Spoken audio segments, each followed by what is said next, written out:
Watanabe from the New World is pretty close to me. Aoi is kind of close to me in Kakurio, although I use a little bit of a younger range. Like personality-wise, she's very similar. Kind of sassy, but yeah, that happens a lot. The only difference for me is like the age gap. I mean, right. like all my characters are like 20 to 30 years younger than I really am. Yeah, but apart from true. that, I played a lot that are a lot like me. Like I've definitely played myself at 16 and 17 right. many, many times in anime. Yeah. Yeah. Mm-hmm. Yeah, that's true. I guess most of my characters are between like 14, 19. Yeah. Which at heart, I guess I am still 14. So. I'm still 17. Yeah. Any more questions? All the way in the back. I'm just kind of curious. Is there any characters you regret playing? I know some voice actors about that. I can tell you, regret is a strong word. There are two characters that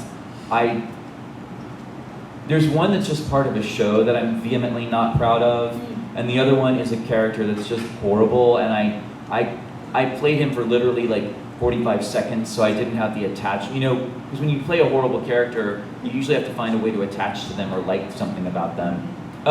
The show that and it's the only show out of the 260 I've been in that I sort of say, I'm absolutely not proud of this, and it's not the director's fault, it's not the actor's fault, it's the source material. It's a show called Dramatical Murders, and it's just not good, and it's bad, ecchi, super homoerotic, and homoerotic in a bad, terribly done way. And then the character, if any of you have seen Elfen Lied, I played a puppy killer kid, and yep. Yeah, I know, Yep. and it's terrible, but those are my two, yes, yeah. Yep, I remember that kid. Oh, honestly, how I did that one, Jin Chung called me in, he goes, Patton, I need you to do something that's gonna take you like maybe 2 minutes. And I was like, what is it? And he showed me the scene, I was like, F you, Jin Ho Chung. And he goes, just get in there, you can do it in one take, just don't, and I just didn't, it was just think of England, you know, I was like, I didn't really think about it. I watched and I was like, okay, and I voiced it, did it, and I was like, okay, I'm out. He's like, thanks, Pat, bye, and he wrote me a contract. And I go, okay, yeah, that was it. I don't think I have one. I mean, Ryu Minane does try to blow up a school in her introductory scene, but then she grows so much. She does. There's so much growth, and she becomes a hero by the end. You know, she's half god, so that's cool. But no, I have no regrets. I'm like, it's cartoons. Right, I mean, exactly. But I get that. I get what you're saying about Dramatical Murder, because I know that show, and it's like, and I've done a lot of shows where I'm like, this is bad. Like, I'm sorry, but this is just bad. This is garbage. It's garbage, and I'm not gonna say what shows because I don't want to like. And there's always something about every show that like some redeeming factor, and I try to find it, but sometimes there's really none. hard. Sometimes there's none. Yeah. Yeah, and you're like, oh, I'm getting paid to do garbage. Yeah. Yeah. It's how that happens. But yeah. I guess it's sort of like, you know, when I worked in the theater factory, there were nights where I was just like, whoa, God, it's like the 50th performance. I just like, it's so hard, and like. And you can tell the audience doesn't want to be there. Yeah. Like, they don't care. Yep. Yeah. And I've had to do a lot of really bad plays that got chosen by the artistic directors for one reason or another, maybe just a relationship with the playwright, but blah, blah, blah. And so in those moments, I would always, Chris Hutchison actually, who was a company member with me there, he told me this, and it really helped. He was like, there's always one person out there who has either never seen a play before, or is having the time of their life. Right. And like, you've got to do it for them, and imagine that one person. And even if there isn't that one person, just pretend that they're there. And so I kind of try to apply that to anime too, and if I go in for a session, for a show that I just am not passionate about, and I'm like, there's somebody out there that this really speaks to, and I just try to like create that person in my mind, and I'm like, this is for you, imaginary person. So, I mean, That's smart. I mean, it helps, but sometimes even that's hard. It is hard. Some shows are like, sometimes when the source material is just awful. yeah, You know? yeah. And I think that in Japan, like, there's just so much anime. There's so much, and so sometimes we get these titles that nobody in Japan even watches. Right. So. There was this one show called Ghost Stories. Anyway. Oh, What a gem! What a gem it turned into. Polishing a turd. Next question. Yeah.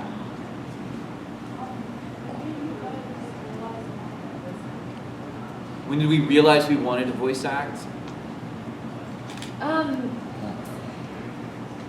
There was never a moment, I mean, okay, so I have like 3 phases of this. So when I was about 12 or 13, I performed in like this church touring musical, and I had this old couple come up to me and my mom afterwards and tell me that they really liked the sound of my speaking voice, and they were like, you should work for Disney, blah, blah. And I was like, oh, that's an idea, and it had never occurred to me. So then I sort of flipped that switch where I paid more attention when I was watching animation. I paid more attention to the voice acting. And then in high school, I watched Vampire Hunter D, I watched Akira and those things, and then I sort of flipped a switch again. I was like, oh, this is really cool. Like, I could see myself doing this. And then that faded, and I went to college, and I studied theater, and then I started working professionally. And then I found out that ADV was in Houston, and I was like, oh my gosh, and all of these memories of being 12 and then being in high school came flooding back, and I was like, this could be a reality for me. And so, yeah, and then I reached out to them, and had a friend who got me in for an audition, and it's sort of a story. Yeah, my realization came in a couple of phases. The first one I talked about in an interview yesterday, where when I was a little kid, I used to always record myself doing like fake radio shows, and I would read from books and I would do stupid, terrible kid impressions that you do when you're a kid. And I wish you had those somewhere. Oh my gosh, I know, right? I wish I had them. Oh yeah, sell them on the black market. And then I just had a realization. Literally when you were talking, so something happened when I was like, I'm a theater guy and I'm going to do theater only the rest of my life, theater. I was doing a production of Guys and Dolls out at Miller Outdoor Theater in Houston, Herman Park in Houston. And it was this giant sort of overblown production, and I was just basically in the ensemble, but I was this character named Joey Biltmore. Well, Joey Biltmore is this character who Nathan Detroit, the lead male character, has a conversation with on the phone. So Joey Biltmore talks on a mic off stage with a phone effect on his voice, and every night my little Joey Biltmore scene would like bring down the house. It was like, it got like, and the sound guy, I thought this was so inappropriate, but the sound guy came backstage at one point and he goes, I want to tell you something quietly. And I'm like, yeah, he goes, I like this show, it's a good production, but your offstage character is the most developed one in this entire show. And I was like, oh God. I was like, maybe something's going on here. And I think that like triggered a sort of voiceover switch. Yeah. I don't know. But then I found out about ADV, and yeah, and the rest is history. That is hilarious. Yeah, crazy. For character that like didn't even Like wasn't even seen. Yeah. Well, that kind of brings up a point. Like sometimes I'll be in the booth and like I'll get an adjustment from the director, and I will put it on my face, if that makes any sense. Like I'll do it with my face, and then I'll hear it back and be like, that didn't sound any different. I need to. So it's like the theater kid in me thinks that if I make the adjustment with my body and my face, it'll come through vocally, but sometimes it just doesn't. So it's like you really do have to develop the skill of expressing really subtle differences in tone and intent with your voice alone. So, and that's Do you know the story about Annalee Jeffries? No, but she's one of my favorite human beings. Oh, I mean, this woman is a theater acting goddess. Yeah, she's that's what I was like, thinking she's incredible. Like, when the Alley did Streetcar back in the late 90s, I paid and came and saw it 5 times for her Blanche Dubois. It was insane. Angels in America, she was just like, so I basically worship this woman. Well, to tell you what a specific skill set dubbing anime is, there's this story about when she came in to audition for ADV Films, she broke down in the booth and left crying because she could not handle it. She was like, with the noises in my ears and the flapping and they couldn't get a performance out of her, and she left crying. Aww. And this woman is someone that I venerate as, you know, but that just shows you what a very specific skill set, not only voice acting is, but dubbing anime specifically. It's very technical along with being artistic. Yeah. It's weird. It is.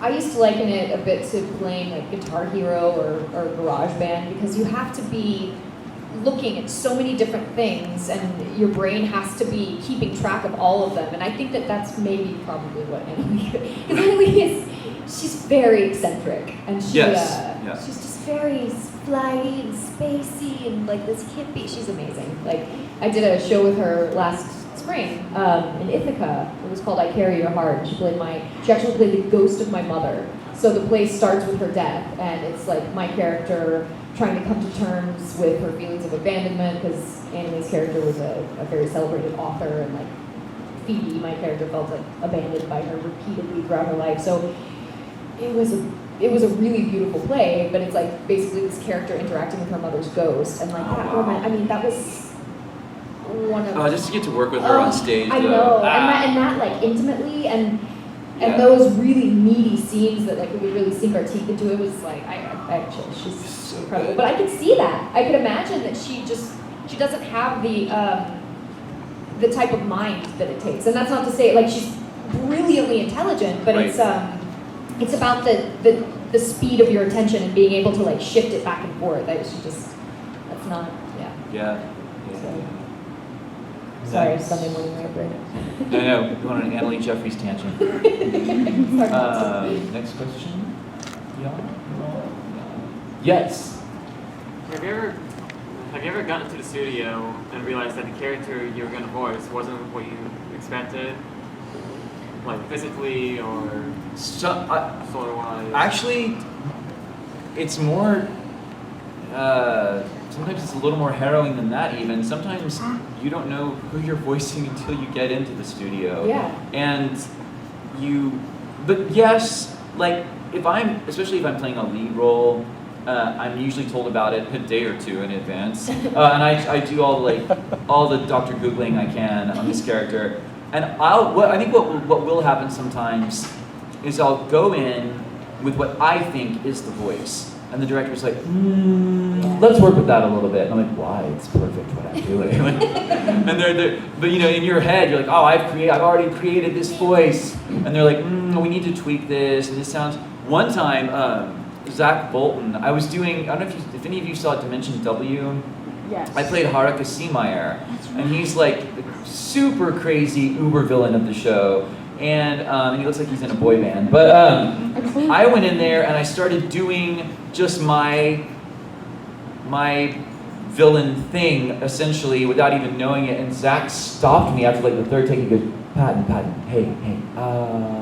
You're doing that Patton thing, that Patton thing that you do, and I was like, but I knew exactly what he meant, and I was like, I know, yes I am, I'm so sorry, yes, I get you, because we need to know, he goes, no, like, it's great, love it, but this is a different villain, we need to come up with something that's really kind of crazier and new and different for you, and I'm like, okay, I got you. So yeah, it does happen, yes. Yeah. I have nothing to add.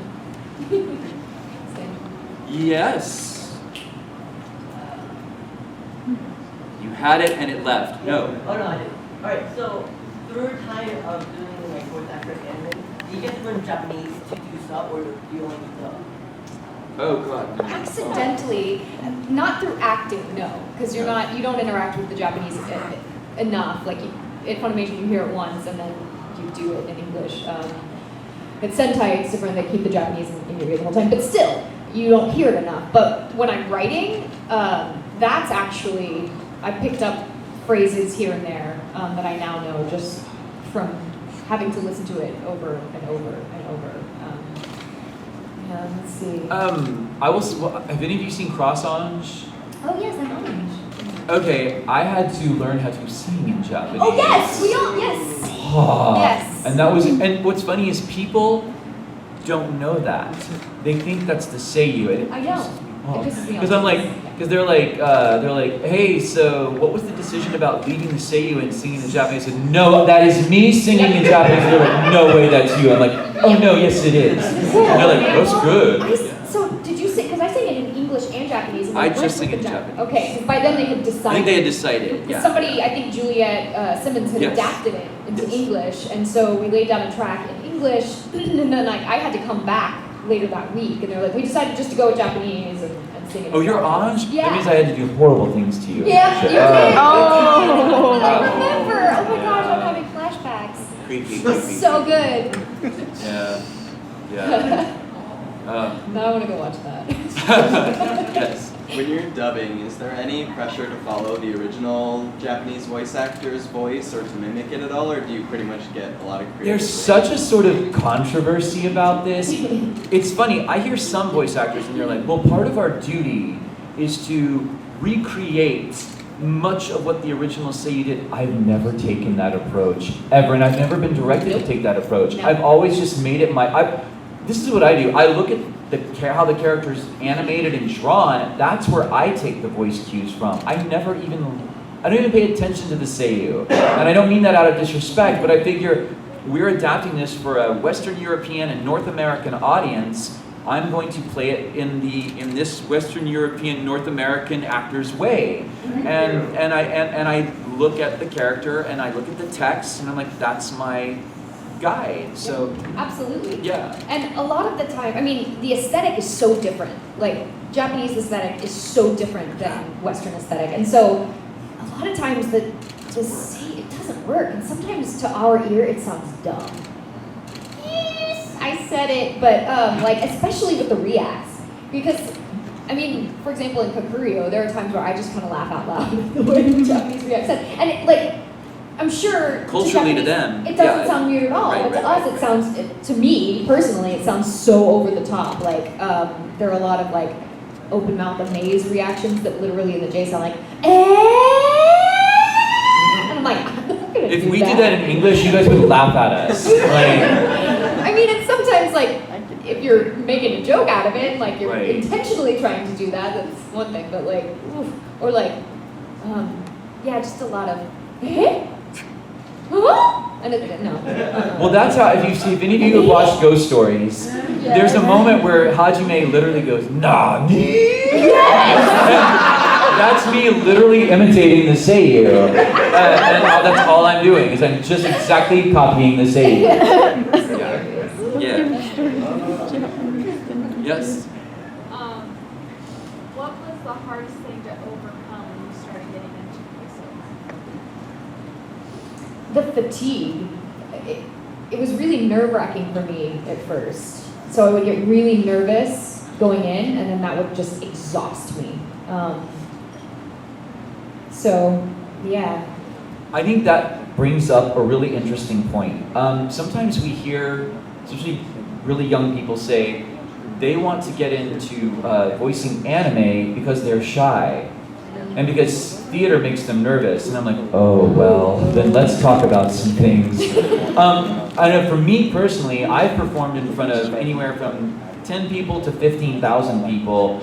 And sometimes being in the booth under certain circumstances, especially in like my first 5 years, was more nerve-wracking. Yeah. Because you've got Japanese actors, music, and effects playing in the headphones, and you've got lip flaps that you're trying to match, and you've got a director and an engineer like watching you like this.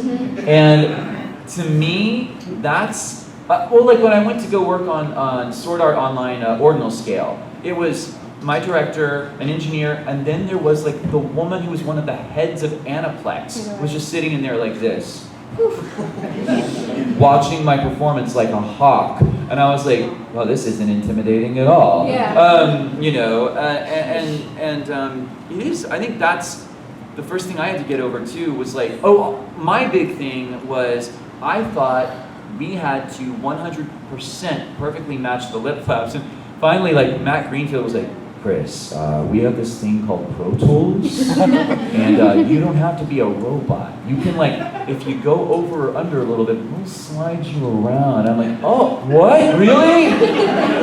Yeah. That was, I used to do that too, and if I would start late, I would speed up to catch the end, and then be like, oh, now it's short. Yeah.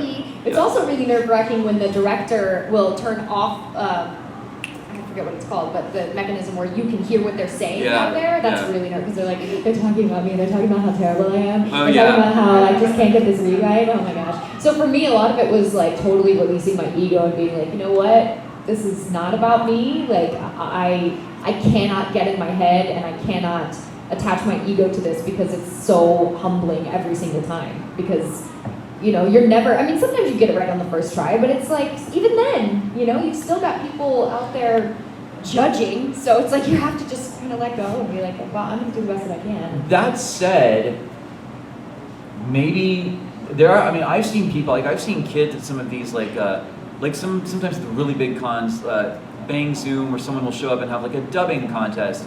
And these kids who are like incredibly shy and like wallflowery types, they get up there and they just kill the game like right off. And I'm like, who are you? Get out of the industry. Don't come in. We don't need you. No, but so it's a very subjective thing, I guess. But I found all the input. I'm very I'm sensory sensitive, and I get like if you take me out to like a nightclub or whatever, and my mood is off, I shut down. I go very introvert, and I tend to be I get sensory overload. So anime can be a lot of that. Yeah. You know what? Still, 19 years in, what still throws me is when they put you in the booth with 3 other people, like, okay, talk about wombats for 3 minutes, and I'm like, what? Like, okay, like it's still, and I consider myself like a good improviser and everything. Walla actually really intimidates me still. Yeah, I hear that. Depending on what it is, but yeah, if you have to just generate content. Just like on the fly like that. Yeah. Anyone else? Yeah.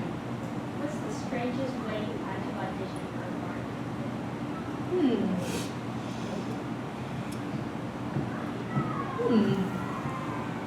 I don't think I've ever had to audition strangely for a part. No. It's really been pretty cut and dry for me. Yeah, I'm trying to think. Well, actually, for oh no, never mind. I was precast. I was gonna say for Nero and Daikon Brothers, I had to sing, but I didn't because Chris Ayres had directed me in like 10 musicals. Yeah. So no, the strangest auditions I've ever had have been for theater. Like it's always theater where you're asked to like jump through hoops and dance like a monkey. Like, Carolyn Boone. Yes. Do y'all jump studios a lot, or do you like stick to one studio mostly? And if so, like what are your most favorite parts and least favorite parts about it? I mean, especially now that I'm in LA, sometimes in 1 week I'll be in 3 studios. Every studio does have their sort of like idiosyncrasies, and my favorite studio to work in Texas is called Okratron 5000. It's even fun to poop there. Like their bathrooms are amazing. Chris Sabat is just a weirdo, and he's kind of crazy and hilarious. And his studio sort of reflects that, and it's very comfortable, and it's sort of like a giant adult playroom. Then like, I don't know, to me Funimation feels like a big cold chamber. And Sentai, I don't know what Sentai is anymore because they keep moving around.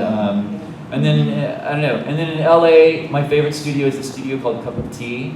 Not only because like the 2 ladies who run it are some of the two of the greatest humans on the planet, but it's just a great studio. It's beautiful and fun and comfortable. Comfort is a big thing for me. Yeah. And like amenities, I hate to say that. But No. I like a lot of the studios in LA have these big lounges where they've got like sour gummy bears and apples and Red Bull and like massage chairs, and I'm like, what did I do to deserve this? Like, yeah. Yeah, I don't typically stick to one studio. I feel like I would starve if I did that. But yeah, different studios have their perks.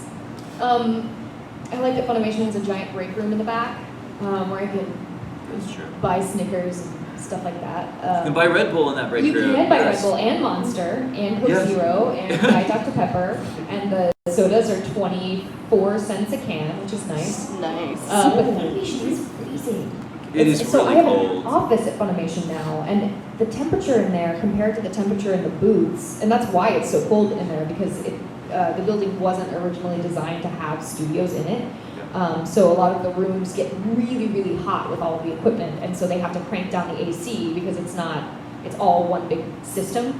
So my office is freezing. Kristen and I complain about having to wear winter clothes in the summer because it's so cold. And yeah, sometimes same thing. It's like, where is it this time? I have no idea. And and different studios have different ways of paying. Like Funimation, now that they're doing simuldubs, they pay weekly, which is amazing. But they've always sort of been on a structure like that. Yeah, right? pretty much. Yeah. Funimation pretty much pays weekly. Yeah, which is really nice because especially if Sentai pays on something called Net 90, which means you get paid 90 days after you've worked on a show. If you're lucky. If you're lucky. Yeah. Even Yeah. with this dubcast thing they're doing. Yeah, it's utterly It's- ridiculous. Yeah, it's ridiculous. It's kind of not cool. Because we like to pay our bills on time. Yeah, I don't like to just do work and then wonder if I'm ever going to get paid for it. The sweetest thing that ever happened to me, and this is how I knew I wanted to work in video games more. The first time I was ever used as Turles in the Dragon Ball Z game universe, I think it was for Budokai Tenkaichi, and Chris Sabat was like, "Patton, can you get to Dallas tomorrow?" And I was like, "Yeah, what's up? I just need you for a video. We only need you for like 45 minutes." But we'll fly you, just get yourself to the Hobby Airport. So I drove my happy ass to Hobby Airport. I flew, they picked me up in like a limo, drove me to Okratron. I recorded for 50 minutes. They wrote me a check for $720, gave it to me, and took me back to the airport. I was like, I want to do video games forever. Always. That's amazing. It was crazy. Crazy. Yeah. I will be recording all of those over competitions. I mean, like that's the thing about in LA, you can go and like in a couple of hours working on a video game in LA, you're like, oh, I just earned $1,000, and it's like, oh, that's why I moved here. Yeah. Yeah. It's pretty. Video games are pretty cool. Yeah. I mean, in many ways, but crap. You know, get away. All right. Oh, I was just wanting to ask about the ghost stories. How y'all went about coming up with the scripts and human conversation for that? I mean, that's how the original was written. All they have to do. No, No. So basically, it goes that like Steve. Honestly, this is how the sessions went. We'd get in the booth, and Steven would sit there with his MacBook, and he'd play a scene, and he'd be like, "Okay, say that." He would just write incredibly funny, offensive, silly things to flat. And if you had something better to offer that made him laugh that he thought was funnier, then that went in. That's why we're all credited as writers, because we all chipped in and like put on our own crazy make-em-ups. But no, Make 'em up. but yeah, that's how it went. I don't know why Monica's character was a holy roller. I don't know why my character was a perv. I don't know why Greg was a horny Jewish kid. I don't know, but it was funny and it all worked in some weird way. Don't know why the kid just screeched most of it. Okay, I don't know, but that's gold. Christine Otten, every sound that she utters in that dub is amazing. Yeah, exactly. So good. I think we have time for like 2 more. Yes. Yes. Yes. Keeps score when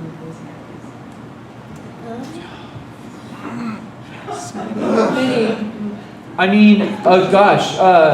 First of all, if you don't ever start smoking. No, Yeah. never. Sleep, drink lots of water, Yep. take acting classes, Yep.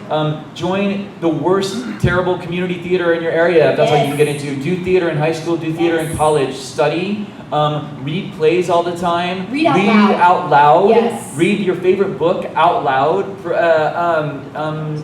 Those are just a few. Yeah, get really good at cold reading, because that's a lot of what dubbing is and what a cold read is like you go into an audition and they hand you a piece of paper and it has the scene on it and you just have to read it, and that's your audition.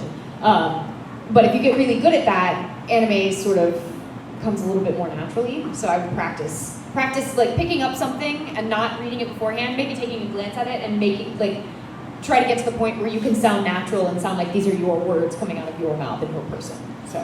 And then this is going a little bit deeper and further, but it's something that needs to be said. And it's not to be a Debbie Downer or whatever, but it's just realism. If you are really super serious about making voiceover your career and how you make a living, and you want to only do, like, let's say, animation and video games, then you pretty much have to either live in Central Texas and hustle like crazy or move to Los Angeles. Mm-hmm. That's just how it, and really pretty much you have to move to Los Angeles, basically. Unless you can do you can write, direct, and act, and you'll be making enough. But I mean, yeah, I'm just saying location will play a big part in your career if you choose to make that your career. Mm-hmm. Probably one more. Yeah. So Yes. your jobs. Well, I mean, I'm a little biased. As I love Greg Ayers' quote on this, and I've stolen it since he first uttered it. He still has it on his Twitter. If you want to read your anime, like, go read a manga. That's kind of how I feel about it. I feel like a lot of people who are like subs only, that it's just sort of an edgelord elitist thing. Unless you are bilingual and you speak, like, I know a lot of people are like, I like watching subs because I'm trying to learn Japanese. That makes total sense. Or I speak Japanese. Cool, I get it. But if you are American or Western European and you're like, well, subs are better. I'm like, no, you're just a biased idiot. So shush. And I'm not saying that dubs are always better. I'm just saying, you know, whatever. The only time I have a big problem with dubs is in some live action film. I've seen some terrible live action dubbing, and I have to watch the subtitles. And I hate to because I'm a visual person and I like watching beautiful cinematography. I would rather not read what's at the bottom of the screen, but like some live action dubs are just so awful. Oh, a lot of them. Yeah. Like those old Hong Kong action movies. Oh my gosh. That said though, one of the greatest live action dubs I've ever seen is Crouching Tiger, Hidden Dragon. Yeah. And they used the same cast for both. Yeah, but it's just it's such a great dub. Anyway, so dubs. To give you a short answer. Yeah, dubs, yeah. We're a little biased maybe. Whatever. But thank you guys for coming. I'm amazed at the number of people on a Sunday that are here at a panel. Thank you for coming. I've got a signing at 2. Do you have a signing at 2? I think so. I think All autographs. And then after that I go to the airport. So Yay. back to Los Angeles. Los Angeles. Yeah. Which is just as weird as everyone makes fun of it for being, and I love it so much. I fit in that city so much better than anywhere I ever have in my life. That's amazing. Yeah, I've always felt like kind of an alien. Then I arrived in LA and like, oh, these are my people. I get it. I have autographs at 2:30. 2:30, yeah. 2:30 autographs if you want to come get autographs or buy fun things. Yeah.